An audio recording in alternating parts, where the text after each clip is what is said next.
तो ITR filing का time करीब आ रहा है और आप भी फॉरेक्स ट्रेडर हो और फॉरेक्स ट्रेडिंग कर रहे हो प्रॉप फर्म के थ्रू या MT4 MT5 के थ्रू, तो अगर आप भी कंफ्यूज हो जो आपकी इनकम हो रही है फॉरेक्स ट्रेडिंग से कैसे आपको आईटीआर में डिक्लेयर करनी है और उस पर कितना टैक्स देना है, या आप इसमें भी कंफ्यूज हो कि आपका जो प्रॉप फर्म पे आउट दे रहा है वो बैंक में दे रहा है तो उस पर क्या टैक्स लगेगा, और या अगर वो USDT में आपको पे आउट दे रहा है तो उस पर क्या टैक्स लगेगा, तो इस वीडियो में सारे कंफ्यूजन दूर कर देंगे। तो चलिए शुरू करते हैं।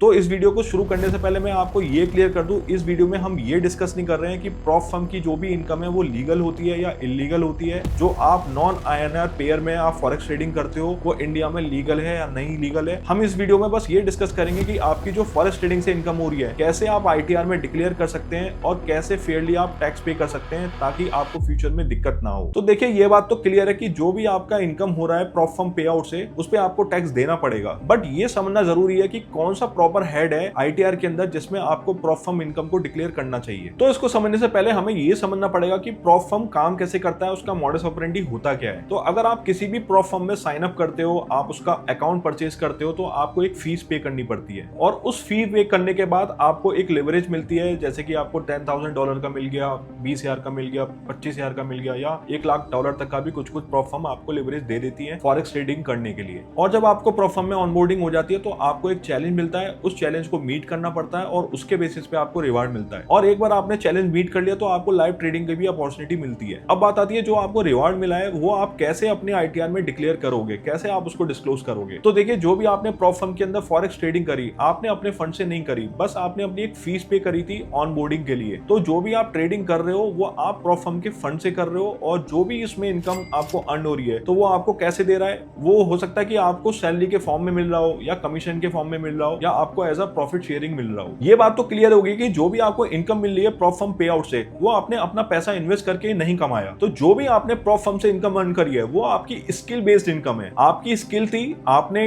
अपनी स्किल किसी को सेल करी, उसके बेसिस पे आपने उससे सैलरी ली या आपने कमीशन लिया या आपने प्रॉफिट शेयरिंग लिया। अब आप इस इनकम को अपनी ITR में किसी भी हेड में दिखा सकते हो। अगर आपको एक फिक्स इनकम मिल रही है तो आप एज अ सैलरी दिखा सकते हो, और अगर आपका पे आउट वेरी करता है बेस्ड ऑन कि आपने कितना प्रॉफिट कमा के दिया प्रॉप फर्म को, तो आप उसे एज अ कमीशन दिखा सकते हो या एज अ बिजनेस इनकम दिखा सकते हो। एंड अगर आप अपनी बिजनेस इनकम की तरह दिखाना चाहते हो तो आप इसको income from business and profession head के अंदर डिक्लेयर कर सकते हो। अगर आप अपना प्रॉप फर्म पे आउट को एज अ बिजनेस इनकम दिखाओगे तो आप अपने एक्सपेंस भी क्लेम कर सकते हो, जैसे कि आपका इंटरनेट एक्सपेंस है, आपने लैपटॉप लिया या आपके और भी जो भी बिजनेस रिलेटेड एक्सपेंसेस होते हैं, एंड देन जो भी उसका नेट प्रॉफिट आएगा उस पे आपको टैक्स पे करना पड़ेगा। बट आपको ये जरूर ध्यान रखना पड़ेगा, अगर आपने अपना prop firm payout as a business income दिखाया है और वो पे आउट आपका 20 लाख से ऊपर होता है एक साल के अंदर, तो यहाँ पे GST भी ट्रिगर हो सकता है, क्योंकि अगर आपकी 20 लाख से ऊपर इनकम होती है एक साल के अंदर तो आपको 18% GST भी देना पड़ेगा उसके ऊपर। तो मेरा एडवाइस तो ये है कि अगर आपकी इनकम 20 लाख से ऊपर है तो उसको आप एज अ बिजनेस इनकम मत दिखाओ, नहीं तो आपको एडिशनली 18% GST देना पड़ेगा अदर देन इनकम टैक्स।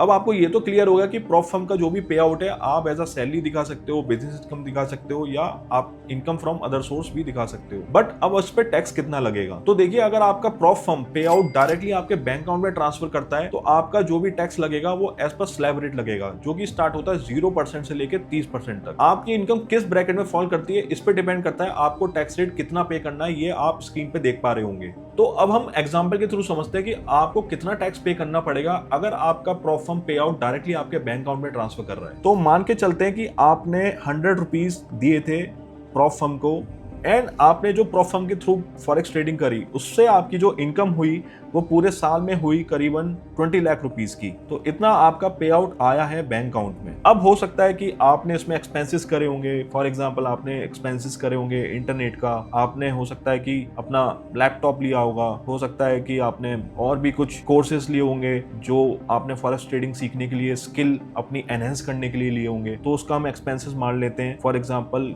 10,000 आपका इंटरनेट एक्सपेंस हुआ, ठीक है। लैपटॉप में आपने लिया 1 लाख रुपीस और आपने कोर्स लिया 90,000 रुपीज का। तो जो अब आपका जो नेट प्रॉफिट हुआ है बिजनेस इनकम में वो हुआ है 18 लाख रुपीस का, ये आपका नेट प्रॉफिट है। तो अब आपको देखना पड़ेगा कि जो आपकी 18 लाख रुपए इनकम है आपका किस स्लैब रेट में फॉल कर रहा है। तो देखिए हमारे इंडिया में अभी दो रिजीम चल रहे हैं, एक तो ओल्ड रिजीम और न्यू रिजीम। अगर आप ओल्ड रिजीम में जाएंगे तो आपका टैक्स थोड़ा सा अलग हो सकता है as compared to new regime. मैं अभी यहाँ पे मान के चलता हूँ कि आपका न्यू रिजीम में है तो आपका 30% स्लैब में आ जाएगा। 30% में स्लैब में आते ही आपका 15 लाख से ऊपर जो भी इनकम है उस पर 30% लगेगा। तो 15 लाख रुपए की इनकम पे आपका टैक्स जो हुआ है वो हुआ है 1,40,000 रुपीज, और उसके ऊपर जो इनकम है जो कि है आपकी 3 लाख रुपीज, उस पे आपका जो टैक्स लगेगा एट 30% लगेगा, जो कि हो जाएगा आपका 90,000 रुपीज। अब टोटल टैक्स आपका जो हुआ है वो बन के आता है 2,30,000 रुपीज। आपको इतना टैक्स देना पड़ेगा। तो जो भी टैक्स होता है उसके ऊपर भी एक और टैक्स लगता है जिसको बोलते हैं सेस, और सेस लगता है 4% ऑफ द टैक्स।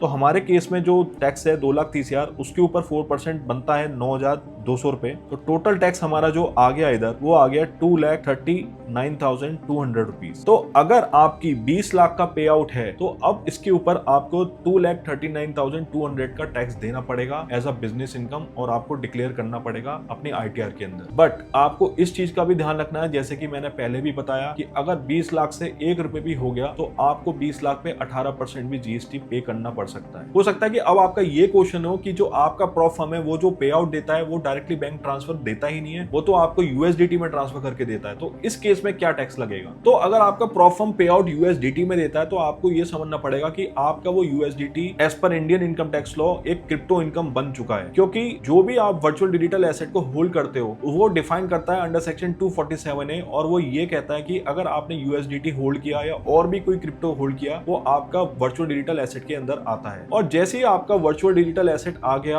और उसकी इनकम आपने ट्रांसफर करी, कन्वर्ट करी बैंक अकाउंट में या किसी भी बिनेंस अकाउंट या किसी भी क्रिप्टो एक्सचेंज प्लेटफॉर्म में, उस ट्रांसफर ऑफ क्रिप्टो एसेट पे आपका टैक्स लगेगा फ्लैट 30%, और ये लिखा है सेक्शन 115 BBH के अंदर। तो अभी तक आप बोलोगे कि जो मेरे बैंक अकाउंट में डायरेक्टली ट्रांसफर हो रहा था उस पे तो मुझे स्लैब रेट का बेनिफिट मिल रहा था 0 to 30%। अगर मेरे को इनकम मिलेगी USDT के अंदर और मैंने उसको बैंक अकाउंट में ट्रांसफर करा तो अब क्या मेरा 30% टैक्स लगेगा या स्लैब रेट? तो इस केस में आपका जो भी टैक्स लगेगा वो फ्लैट 30% लगेगा, कोई भी बेनिफिट नहीं मिलेगा स्लैब का, क्योंकि आपने अपनी एक क्रिप्टो करेंसी को कन्वर्ट किया है, ट्रांसफर किया है अपनी फिएट करेंसी में। तो जब आपका पे आउट क्रिप्टो में कन्वर्ट हो गया तो उस पे कैसे टैक्स लगेगा, इसको भी हम एग्जाम्पल के थ्रू समझते हैं। तो मान के चलते हैं कि आपका सेम पे आउट 20 लाख रुपए का पे आउट USDT में आया था। USDT आपकी जो वैल्यू रखते हैं वो 20 लाख रुपए में आई थी। तो अब क्या करोगे? हो सकता है कि ये USDT आपका जो आया है प्रॉप फर्म से वो आपने होल्ड कर रखा है वॉलेट में। हो सकता है कि जो भी आपने USDT होल्ड कर रखा है अपने वॉलेट के अंदर वो आप ट्रांसफर करना चाहते हो अपने एक्सचेंज प्लेटफॉर्म में। एक्सचेंज प्लेटफॉर्म हो गया जैसे कि बिनेंस हो गया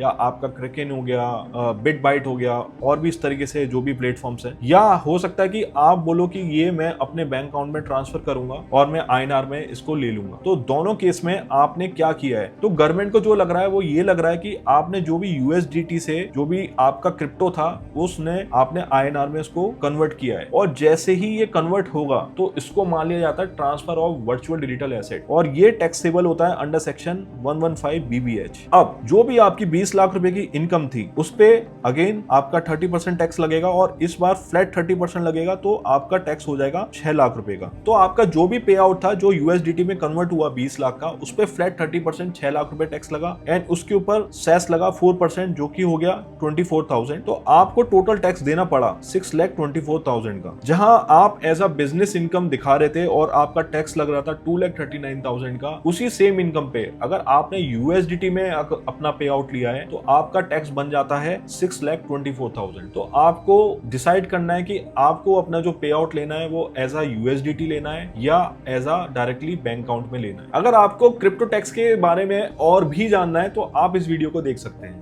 तो अगर आपको लग रहा है ये 3 लाख रुपए का या 6 लाख रुपए का टैक्स बहुत ज्यादा है तो मैं आपको सजेस्ट करूंगा आप किसी टैक्स हेवन कंट्री में अपनी कंपनी सेटअप करें और वहां से प्रॉप फर्म ट्रेडिंग करें, जैसे कि हो गया दुबई। तो अगर आपको दुबई कंपनी सेटअप के बारे में और भी जानना है कि ये कैसे होता है, क्या टाइमलाइन होती है, क्या कॉस्टिंग होती है, तो आप हमारी टीम को कॉल कर सकते हैं एंड हम आपकी जरूर हेल्प करेंगे। अब बात करते हैं कि आपको ITR कौन सी फाइल करनी है। तो देखिए ITR बहुत तरीके की होती है इंडिया में। ITR 1 होती है, 2 होती है, 3 होती है, 4 होती है। तो कौन सी ITR आपको कब फाइल करनी चाहिए? तो ITR 1 आपको तब फाइल करनी चाहिए अगर आप अपनी income as a salary show कर रहे हो, एंड ITR 2 आपको तब फाइल करनी है जब आपकी सैलरी के साथ आपका कैपिटल गेन है, जैसे कि हो सकता है क्रिप्टो में कैपिटल गेन हो गया या आप और भी म्यूचुअल फंड, शेयर ट्रेडिंग या डेरिवेटिव्स करते हो। और अगर आप अपनी प्रॉप फर्म इनकम को as a business income show कर रहे हो तो आप अपनी ITR 3 या ITR 4 फाइल कर सकते हो। और इसमें आपको एक और चीज ध्यान रखनी पड़ेगी, अगर आपका प्रॉप फर्म पे आउट USDT में आ रहा है तो आपको शेड्यूल VDA भी फिल करना पड़ेगा। उसमें प्रॉपर डिस्क्लोजर देना पड़ेगा कि आपने जो भी क्रिप्टो करेंसी ली वो कितने की परचेज करी, कितने की सेल करी और किस डेट को सेल करी, और उस पर आपको फ्लैट 30% टैक्स देना पड़ेगा। अब बात आती है कि ITR फाइल कब करनी है। तो ITR फाइलिंग की जो ड्यू डेट होती है वो 31 जुलाई होती है।